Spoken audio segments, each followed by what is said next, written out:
everyone, my name is Reba, and here's some of my opinions. I don't like seagulls, I don't like 3D movies, and I definitely don't like pineapple on pizza. Let's get rid of that. Have you ever spoken up about something and it ended up being totally awkward, hurtful, or embarrassing? You didn't mean any harm, but the way the words came just spilling out of your mouth, you ended up doing more damage than good. I mean, I think we can say we've all been there, right? I know I have. A few years ago, a close friend of mine started making a bunch of really unhealthy, unwise decisions. She was skipping school, she was hanging around a group of people who didn't really have her best at heart, and she was doing all kinds of things that would later hurt her down the road.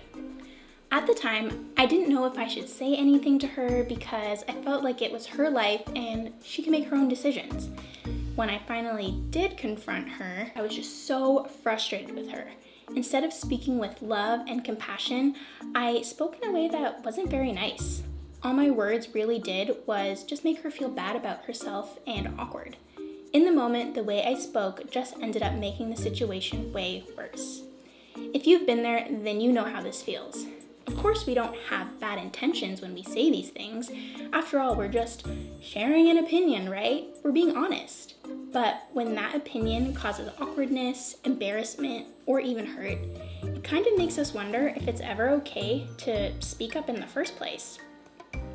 Now, as bad as those awkward moments can be, I think they're actually not the moments where we fear speaking up the most. I think most often the place a lot of us run into this fear of sharing our opinion is actually with our friends. Now, maybe you're like, whoa, Reba, wait a minute. I can talk to my friends about anything. Well, that's because I'm not talking about the everyday easy stuff you share with your friends, like who your favorite singer is, or what your favorite Disney movie is, or what gross toppings go on your pizza. I'm talking about the hard stuff, the difficult stuff, the stuff that makes speaking up or speaking out complicated. Think about the last time you saw a friend making a bad choice. Maybe they were hanging out with the wrong crowd, a group of people influencing them to make not so great decisions, or maybe they were dating someone who was pressuring them to do something that they shouldn't really do, and your friend was slowly giving in. Or maybe they were disobeying or disrespecting their parents, lying or arguing, or getting super angry all the time at home. Maybe you saw them stop caring about school or homework or disrespecting their teachers. Or maybe you knew they were watching shows that they weren't supposed to, or sneaking around the parental controls on the internet, or posting inappropriate content on a secret social media account. We've all been there, right? We've all had a friend do something or be on the verge of doing something that we know is really, really not going to be good for them. And when that happens, if you're anything like me, you probably want to say something. You feel like you should speak up, but you aren't sure what to say or how to say it, or if you should even say anything at all. It's times like these where we start to make excuses. We tell ourselves things like, what my friend is doing is no big deal. Or maybe you thought, I don't want to ruin the friendship or make my friend mad, so I'm just not going to say anything at all. Maybe your friend is doing something wrong that you've actually done before and they know about it. And you thought, well, what could I even say? I've done the same thing. Why would they listen to me? Another excuse you may have made is saying that, well, this really is not any of my business. It has nothing to do with me, so could I really even say anything about it if it doesn't affect me? Another excuse you might have thought is, I don't think they're going to listen to me anyway, so speaking up won't make a difference.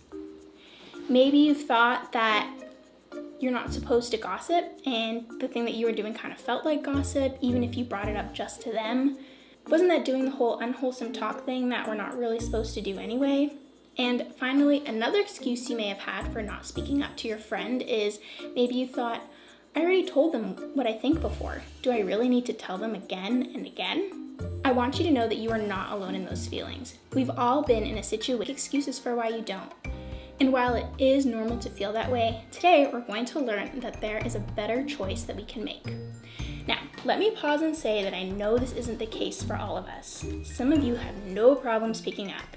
You aren't shy at all about telling your friends what you think, about whether or not K-pop is the best kind of pop, or whether Baby Yoda is cute but also kind of ugly.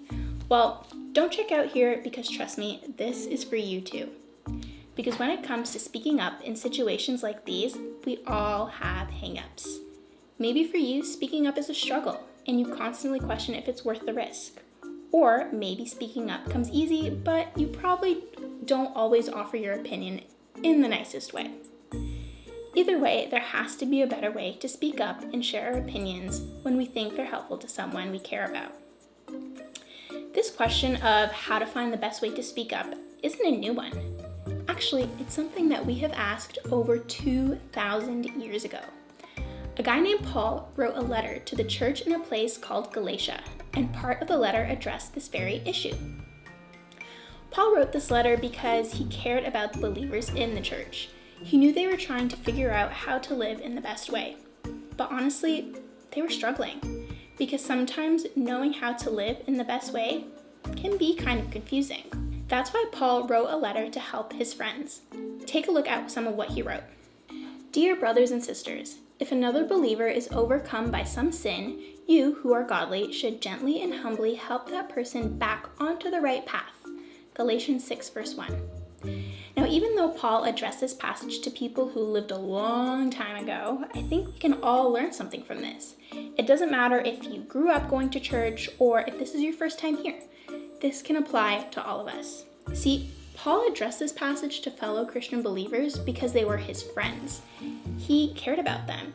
He cared about what happened to them, and because of that, he didn't want them to make choices that hurt themselves or that hurt others. I think we can all relate to that feeling, right? When we care about someone else, we want the best for them. We don't want to see them hurt themselves, and we don't want to see them hurt anyone else. And sometimes that means we have to speak up when we see them heading in that direction. So, what did Paul say we should do? Well, according to the verse, when we see friends who are struggling with things that might hurt them, or they're moving down a path that is going to lead to something harmful, it's important that we do what we can to help them get back on the right path. A lot of times, that includes speaking up. Now, I get that this is super hard for a lot of us.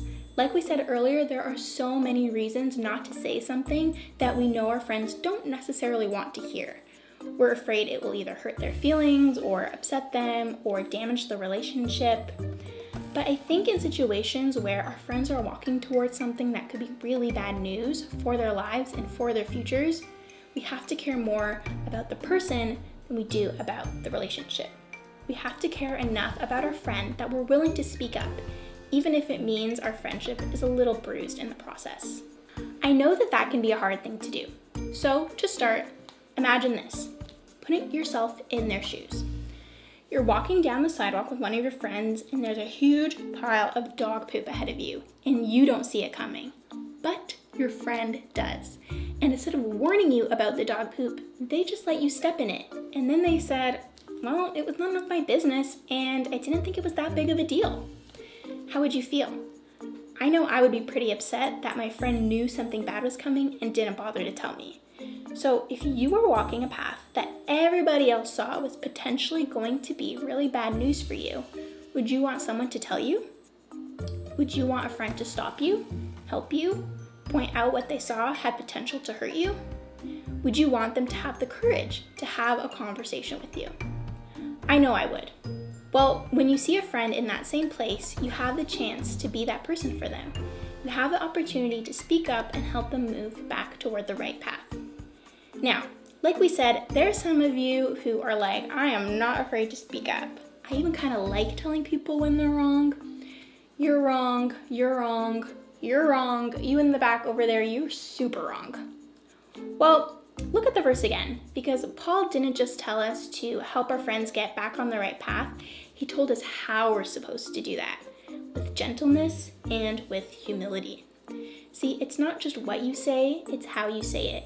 You need to speak the truth, but you need to do it in the right way and with the right heart. Paul says to gently and humbly help the friends you see struggling down the wrong path. What does that look like? Well, it means speaking with kindness and love and encouragement instead of anger or frustration or judgment. It means caring more about the person you're speaking to than about the fact that you're right. Speak up, but do it with kindness. Be helpful, encouraging, and loving. In other words, use kindness and love when you speak up. When we approach tough conversations with love and kindness, it will change both what we say and how we say it. We'll speak up because we love others and want what's best for them, and we'll do it in love, using words that encourage, rebuild, and help our friends get back on the right path. Remember, use kindness and love when you speak up. So the next time you find yourself in a situation where you think you might need to speak up, I want you to ask yourself a couple of things.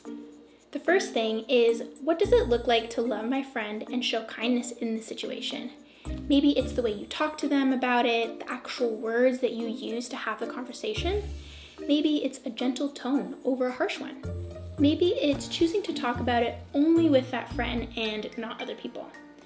Maybe it's just simply agreeing to pray for them or offer them encouragement when you see that they're making a good choice. Maybe it's reminding them that you love them no matter what.